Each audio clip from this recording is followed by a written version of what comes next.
Predtým bolo všetko inak. Ľudia žili v harmonii s prírodou, ale potom sa všetko zmenilo. Prišli ľudia, ktorí chceli prírode iba brať.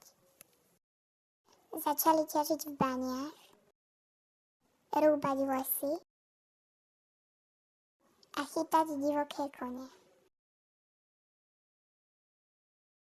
Magické kone sa na to už dlhšie nemohli pozerať. Spojili sa a rozhodli sa ľudí vyhnať.